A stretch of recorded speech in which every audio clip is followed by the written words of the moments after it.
Welcome to the deep dive. Today, we're tackling a role that's really fundamental, isn't it, for so many successful sales teams, the account coordinator. Absolutely essential. You shared an article from workable.com, 10 plus proven account coordinator interview questions plus answers, published last October.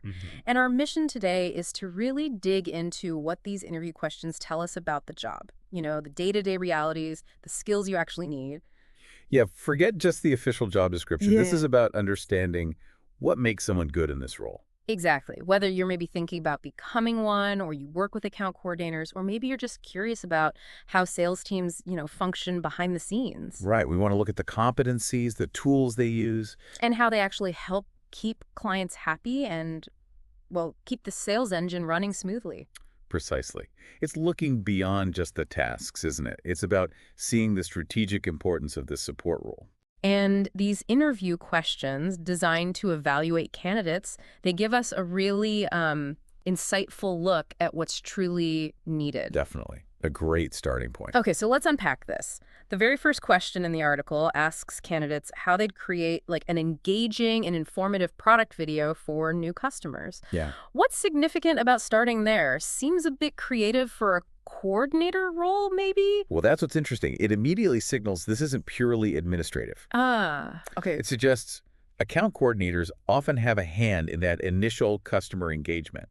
They need to think creatively about presenting information. So like how to make it stick. Exactly. The article's advice, understand the audience, focus on unique selling points, use visuals, keep it concise, maybe even add customer testimonials for credibility. It all points to them being involved in marketing and communication stuff. Right. So not just processing paperwork then. Not at all. It's about making that crucial first impression. Okay. Question 2 then shifts gears. It focuses on prioritizing requests, say, from different account reps or managers. Oh, yeah, that can get tricky. Sounds like it. What skills are they testing for here? This one really hits on their organizational skills. Yeah. Their decision-making when things get busy. Pressure. Totally. The sample answer emphasizes prioritizing based on urgency, how important the client is, the potential business impact. Makes sense. But the crucial thing they mention is regular team communication. You need someone who can manage their own stuff and see how it fits into the bigger team goals. Right. Juggling the details, but also seeing that wider context. Okay. Question 3 dives into research. If an account coordinator had to research a completely unfamiliar market, where would they even start? Yeah. This probes their problem solving, their analytical side. How do they approach the unknown? Exactly. The recommended approach is pretty logical. Start broad, get an overview, then drill down.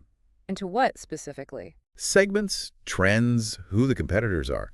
And they suggest using industry reports, online sources, maybe even talking to experts. So interviewing people. Could be part of it, yeah. It shows they're proactive, thorough.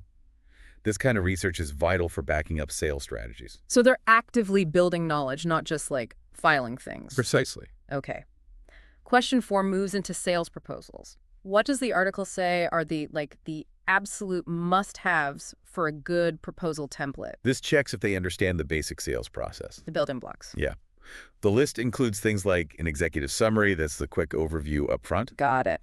clearly defined client needs, the solution you're offering, pricing, of course, a timeline. Case studies are good, showing past success, and a clear call to action. What do you want them to do next? So all the essential ingredients for a persuasive offer, they need to know what makes a compelling case. Right. They need to grasp what information is needed and how to present it clearly. It's almost like understanding the anatomy of a sale. Okay, question 5 gets technical. CRM software, Salesforce, HubSpot. Why is being familiar with these so critical? Oh, absolutely crucial. CRM is basically the command center for client interactions and sales tracking. The central hub. Exactly. Experience here shows they can keep meticulous records, manage leads through the pipeline, generate reports. Track performance. It's essential for keeping data organized and really supporting the sales team effectively. And the tech toolkit doesn't stop there, does it? Question 6 drills down into Excel. Specific formulas like pivot tables, VLOOKUP. VLOOKUP, the classic. Yeah. And SumF plus different chart types. Why focus on these specific Excel skills? Well, this really highlights the need for data analysis and presentation skills. It's not just about having data, it's about using it. So being able to crunch the numbers. Right. These formulas let them analyze sales data, efficiently calculate revenues, identify top products, whatever's needed. And the charts. Knowing whether to use a bar graph or a line graph, that shows they can present the data visually. Make it easy to understand. Crucial for tracking progress and spotting trends. Okay, so they're part data whiz too. Now, question 7. It shifts to the legal side.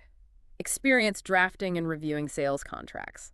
That sounds like quite a bit of responsibility. It is, absolutely. It shows they might be involved in the more formal, binding stages of a deal. Dotting the I's and crossing the T's. Pretty much. Being able to draft and review ensures things are clear, fair, and follow company policy. It's about protecting the company, but also building trust with the client through clear terms. Makes sense. Okay, moving to logistics. Question 8 asks about scheduling meetings and calls. Using things like Google Calendar.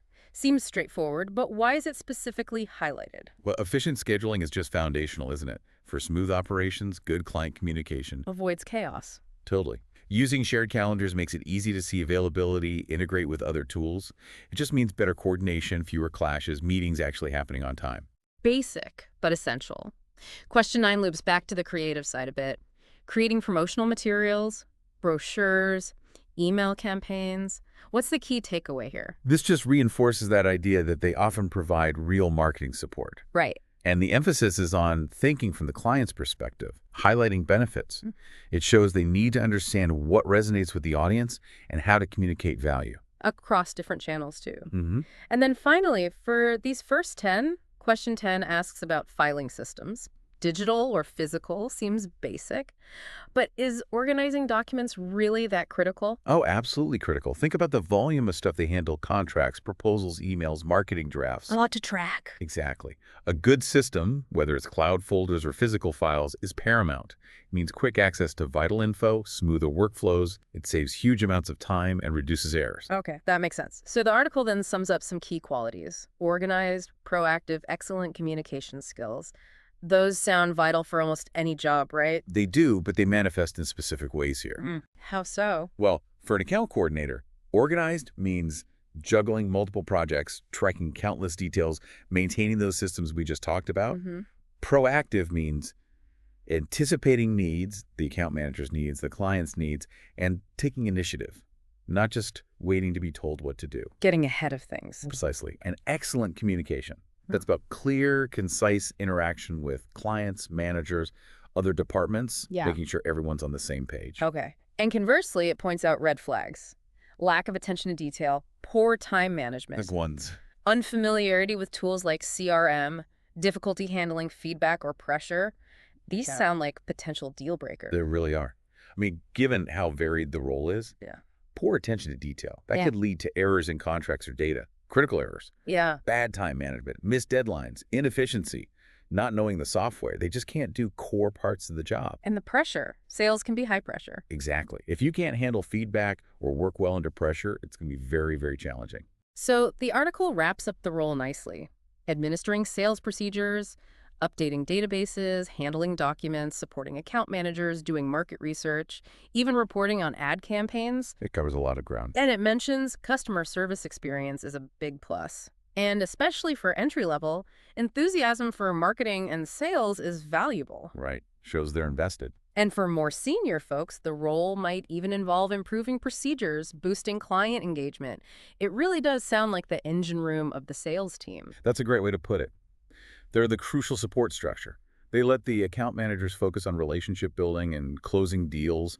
Their work across admin, research, even some client interaction, it's all essential for success. The article also mentions different types of interview questions: operational, situational, role-specific, behavioral.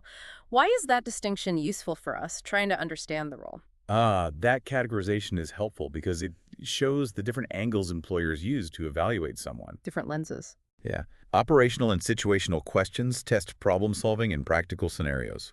What would you do if? Role-specific questions are direct tests of technical skills and knowledge.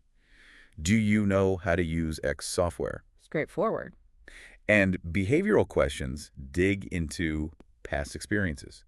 Tell me about a time when They give insights into how someone actually operates, collaborates, based on past actions. So it gives a more rounded picture of the candidate. Exactly. A much fuller view of their capabilities. Okay, so really diving into these questions like we've done, it gives a much richer picture. It's clear the account coordinator role is way more complex, more crucial than just admin support. Absolutely. It demands this really interesting mix of skills, doesn't it?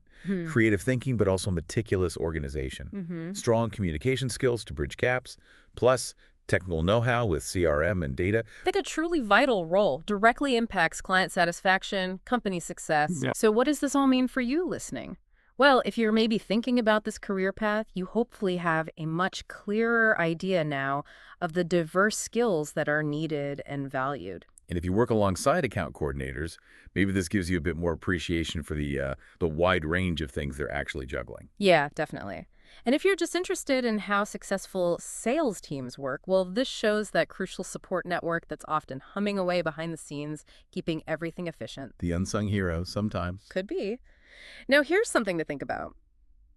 Considering everything we've unpacked today, the breadth of skills, the responsibilities, and thinking about how fast AI and automation are moving, how do you think this account coordinator role might evolve? The big question. Right.